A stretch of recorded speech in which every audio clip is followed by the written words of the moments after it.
Germany needed something small, fast, and unstoppable on rough terrain, and the Kettenkrad was exactly that. Half motorcycle, half mini-tank. One front wheel with handlebars, two rubber tracks in the rear, and enough traction to push through sand, snow, and mud that would swallow a regular vehicle whole. It could carry 3 people, tow supplies, and go almost anywhere. Built by NSU from 1940, thousands were produced, and the North African desert became its ultimate proving ground. Strange looking? Absolutely. Effective? Without question.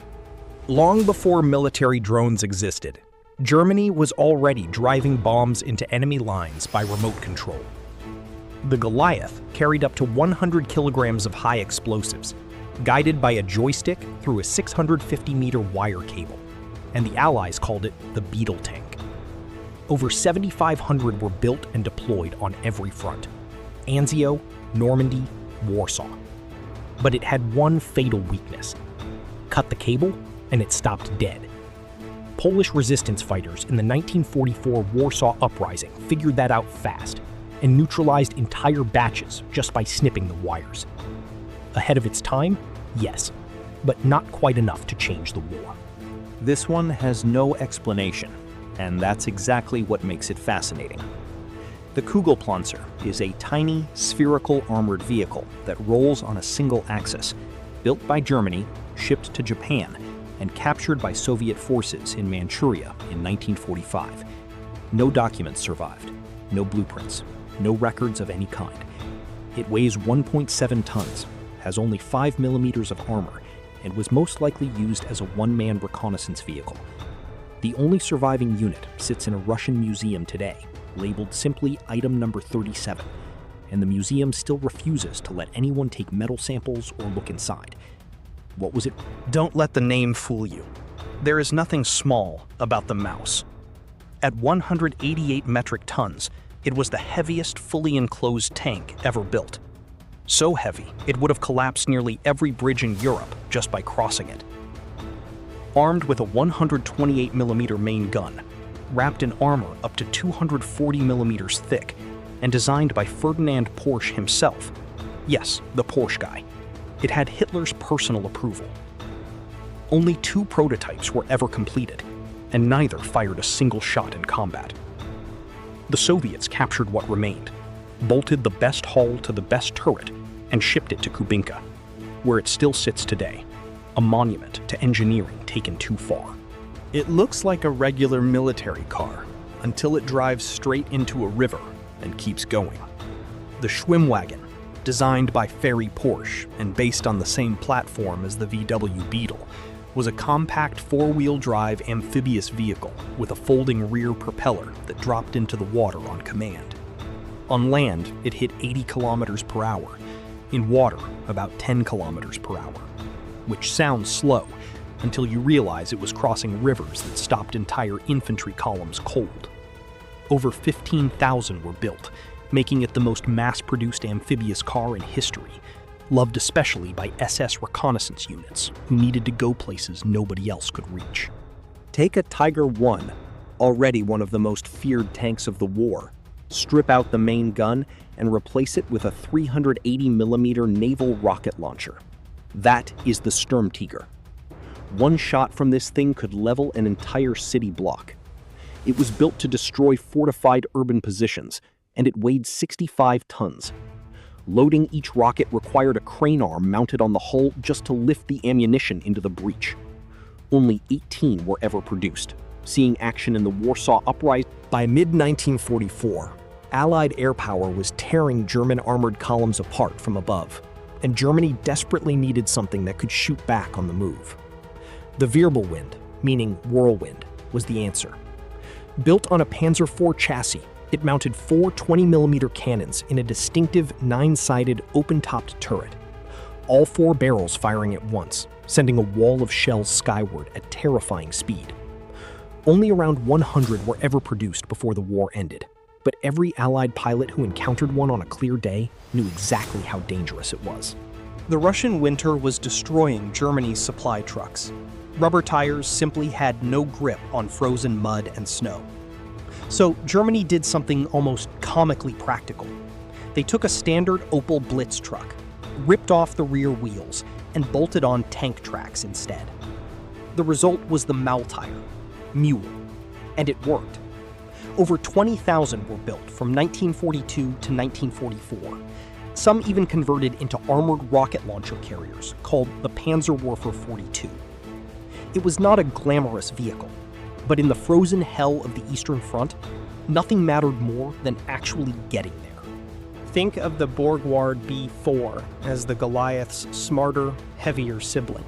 Instead of blowing itself up with the target, the B4 drove close, dropped a 450-kilogram explosive charge, and then reversed to safety before detonation. It was a remote-controlled demolition vehicle that was actually designed to survive the mission, operated via radio control by a nearby crew. Used primarily on the Eastern Front from 1942 onward to clear minefields and destroy fortifications, around 1,200 were built. Bigger, more capable, and considerably more expensive than the Goliath. But the concept was the same. Let the machine take the risk, not the soldier. When a Tiger tank broke down in the field, and it happened far more often than Germany wanted to admit, you needed something massive to drag it back. That something was the SDKFZ-9, the FAMO, the heaviest half-track Germany ever produced. Powered by a 250-horsepower Maybach engine and weighing nearly 18 tons itself, it could winch and tow even the heaviest German armor. Sometimes it took 2 or 3 FAMOs chained together to pull a single Tiger out of deep mud. Without it, entire panzer units would have been left stranded, and the 88mm guns they towed would never have reached the front line. If one vehicle defined how German infantry fought in World War II, it was this one. The SDKFZ-251 Hanomag brought mechanized warfare to life. Soldiers no longer marched behind tanks. They rode inside a protected armored shell right alongside them, jumping out for assaults and returning under fire. It came in over 22 official variants: troop carrier, rocket launcher, mortar platform, command vehicle. Over 15,000 were produced. Fast enough to keep pace with panzer units, tough enough to absorb small arms fire, and versatile enough to do almost any job the army needed. The Hanomag was everywhere, and the German war machine could not have functioned without it.